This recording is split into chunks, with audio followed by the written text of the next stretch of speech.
Rassemblez vos fidèles, puisqu'il est temps de faire la grande incantation pour appeler les grands anciens. Alors, chant for the old one. On regarde ça à l'instant. C'est parti.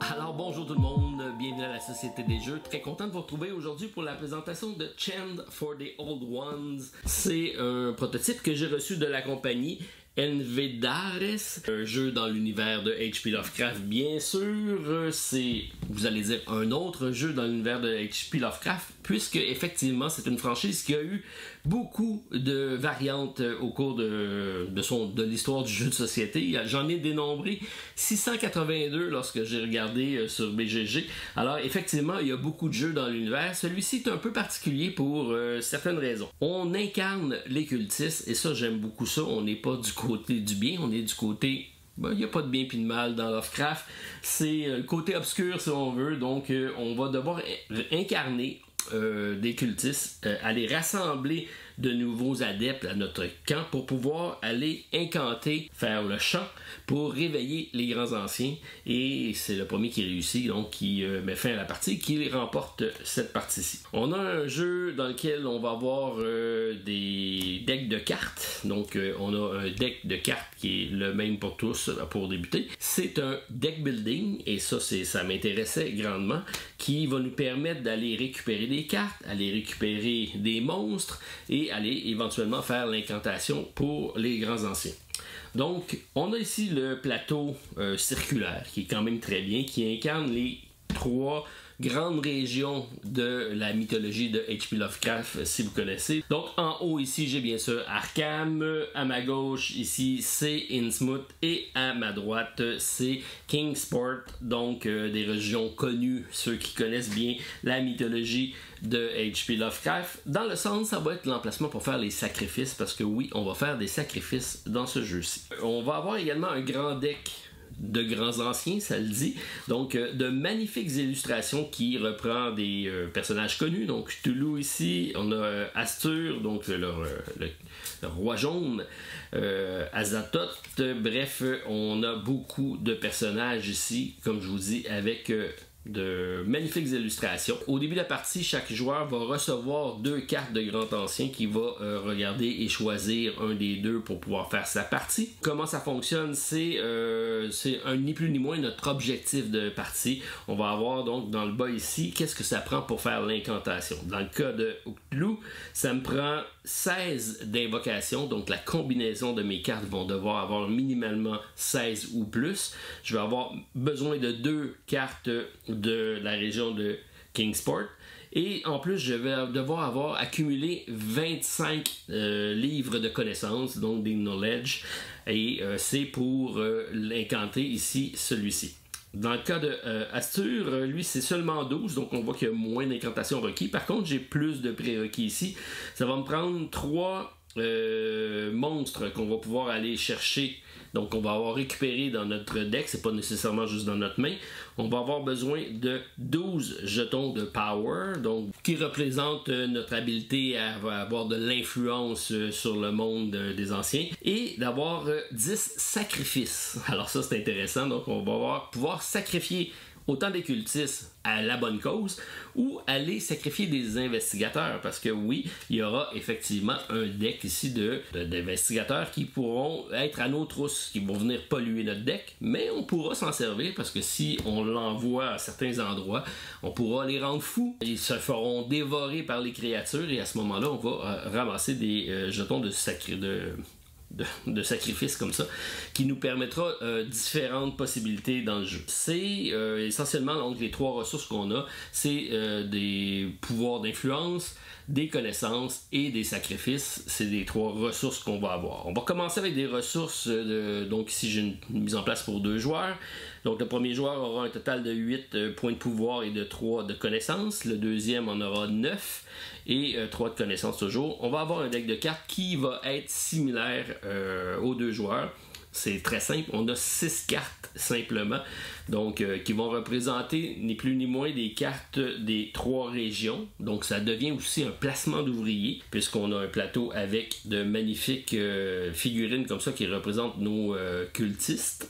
Donc on en a 2, donc c'est rapide, c'est seulement 2 mouvements. Et on va avoir également des temples qu'on va pouvoir construire dans les régions, parce que chacune des régions ont des emplacements pour aller faire des actions. Moi, on a également des temples, donc dans chacune des régions on a des temples qu'on va pouvoir aller activer lorsqu'on va faire des cérémonies.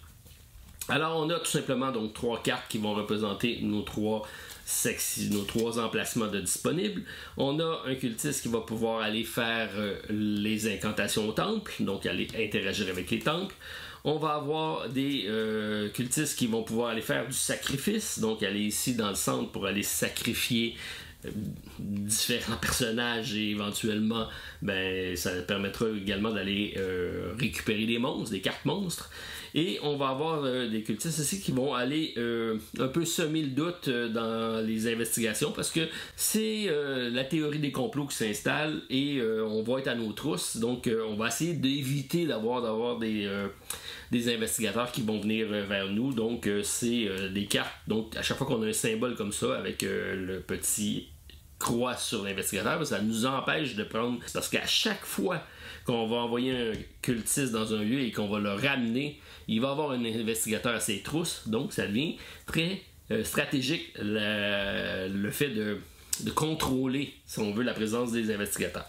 Donc, on va tout simplement prendre le nombre de cartes selon notre marqueur qui est ici. Donc, on a possibilité de prendre de 3 à 10 cartes. Donc, c'est pas rien. À chaque fin de tour, par contre, on va toujours ramener notre marqueur à 5. Donc, c'est des possibilités d'augmenter ou de diminuer notre main, mais de façon temporaire. Donc, on commence avec la partie avec 5 cartes. Donc, forcément, il va m'en rester seulement une carte de disponible ici. Donc, avant, il a fallu que je fasse mon choix à savoir qu'est-ce que je vais faire. Est-ce que je vais y aller avec Cthulhu ou Astur, puisque j'ai 2 possibilités.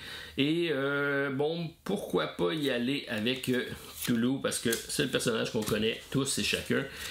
Et ça va nous permettre comme ça de regarder qu'est-ce qu'on va faire.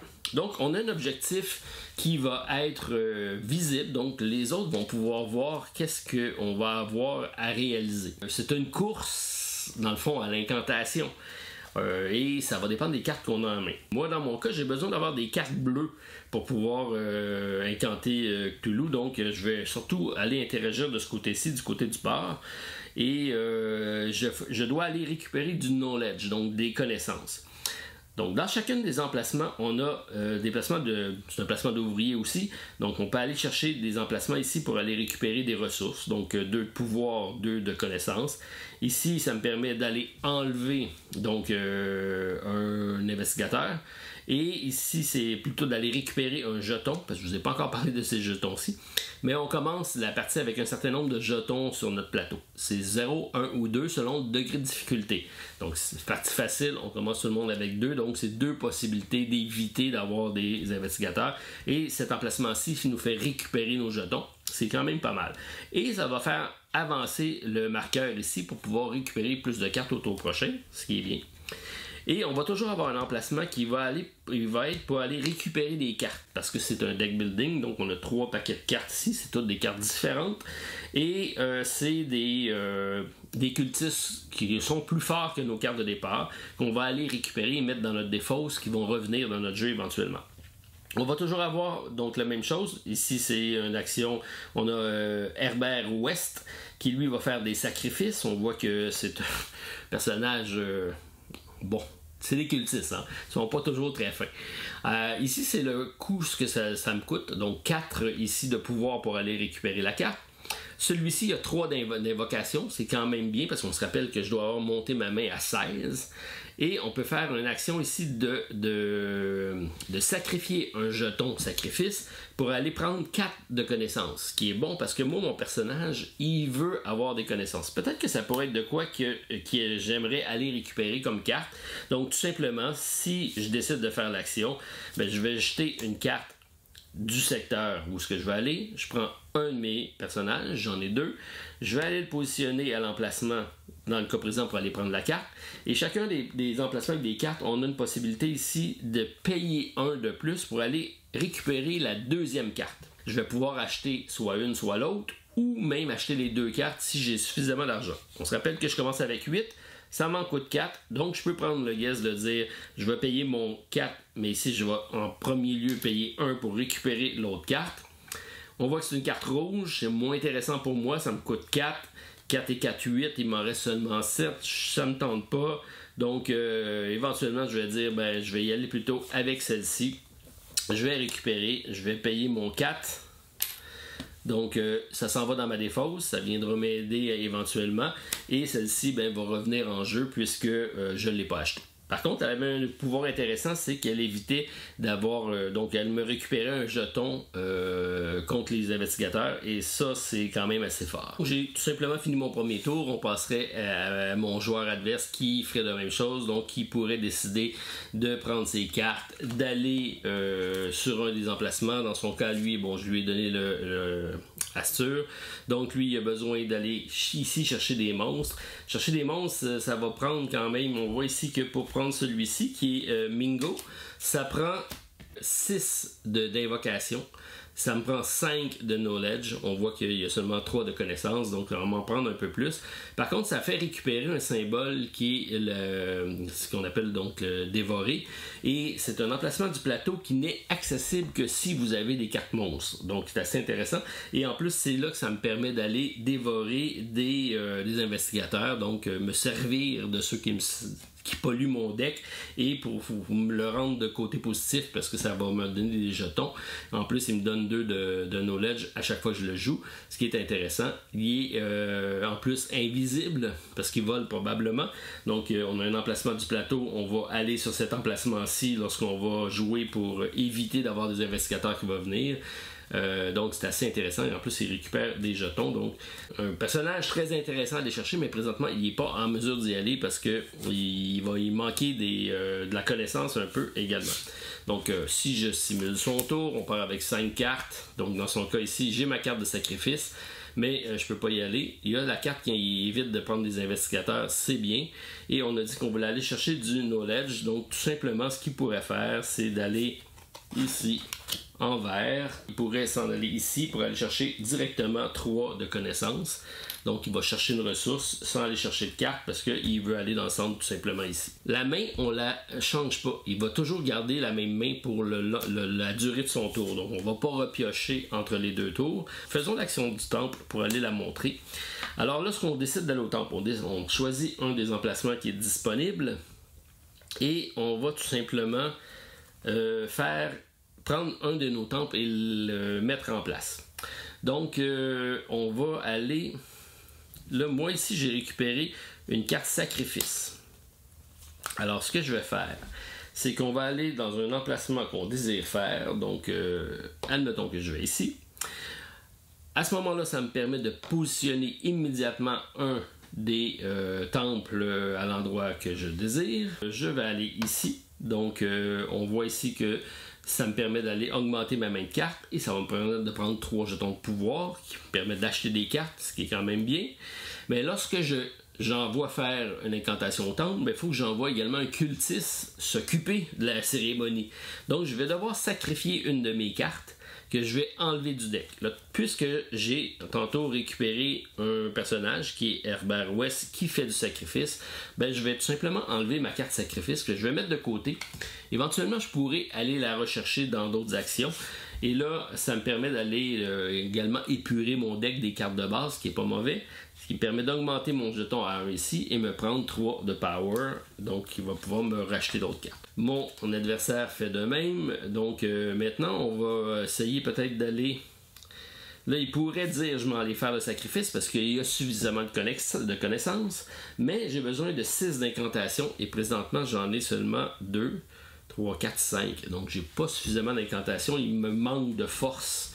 Et là, je ne pourrais pas y aller. Donc, peut-être d'aller chercher des personnages avec un peu plus de force, qui serait pas mal.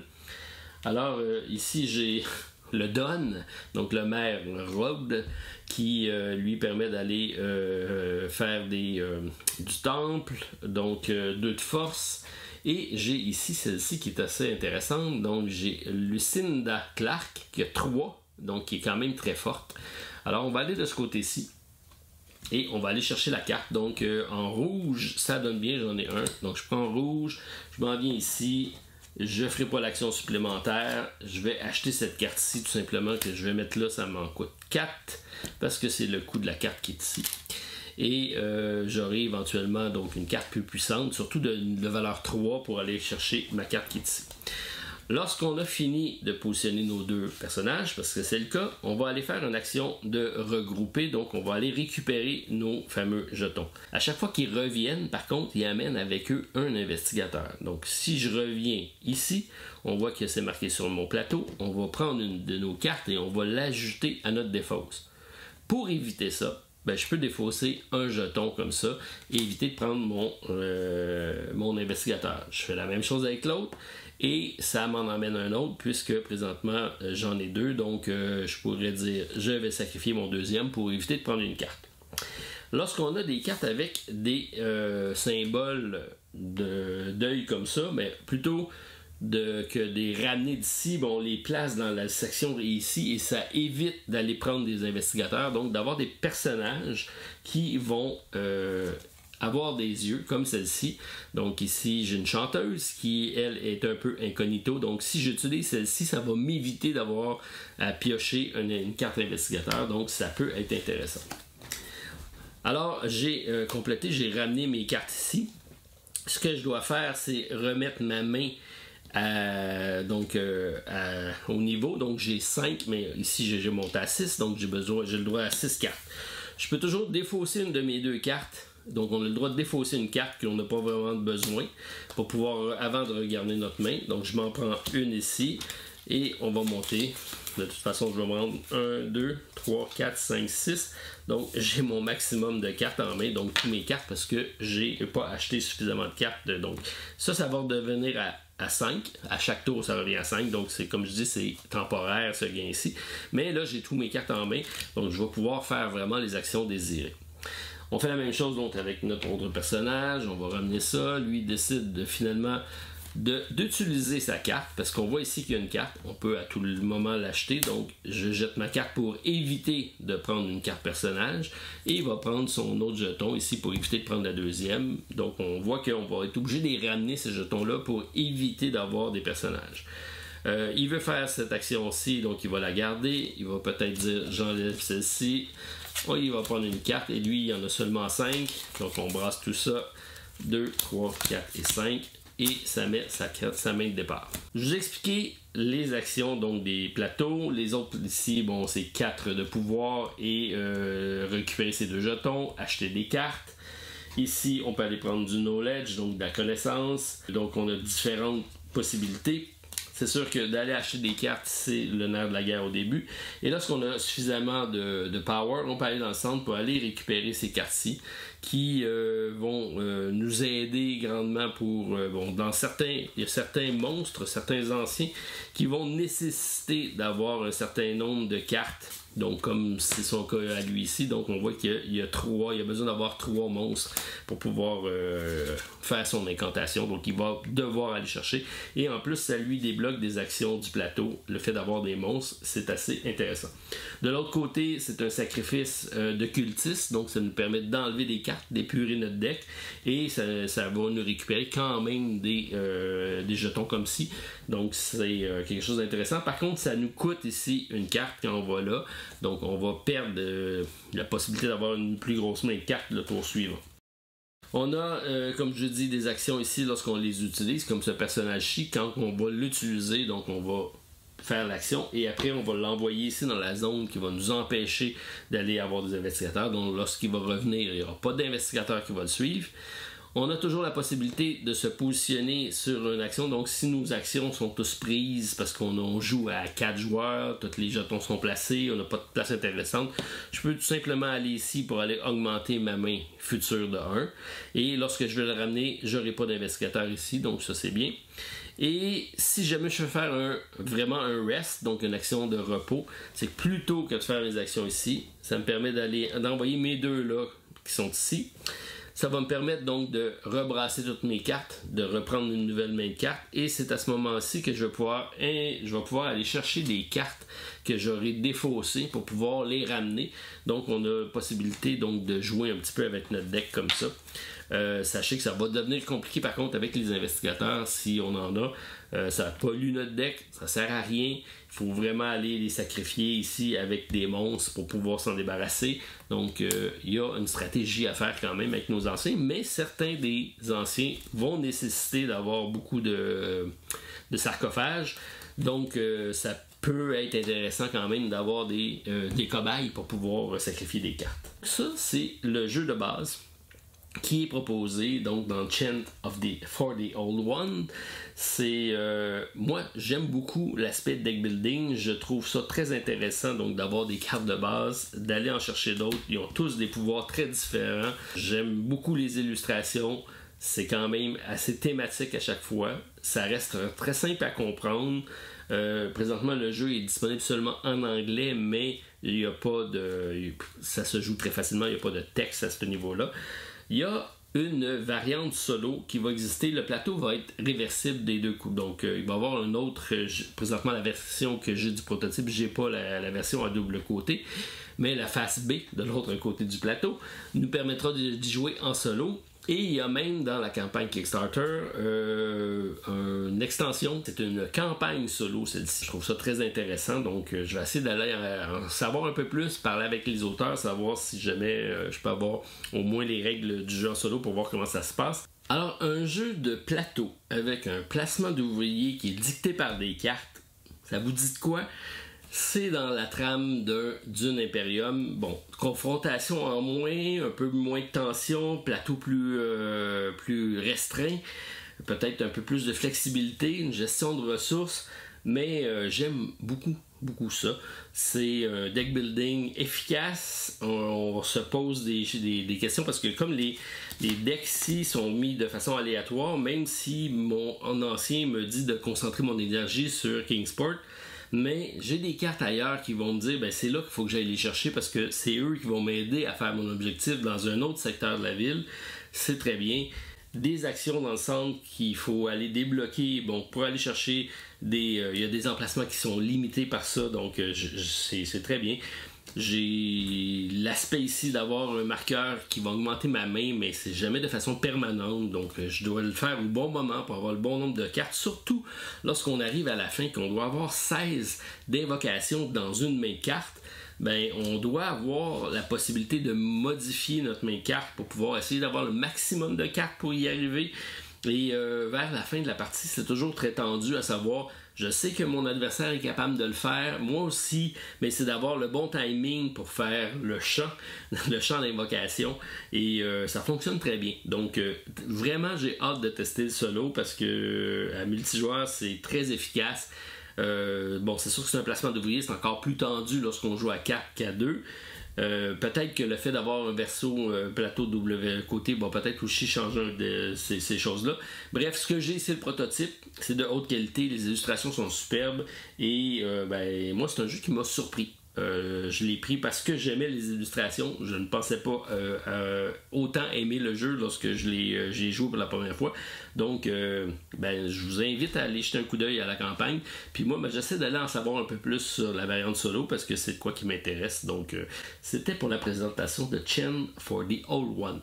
Alors, écrivez en commentaire si vous avez des questions. J'y répondrai si je suis capable. Peut-être que les auteurs seront là également pour vous en parler. Alors, ben, on se donne rendez-vous pour une autre vidéo bientôt à la Société des Jeux. Bye tout le monde. Prochaine.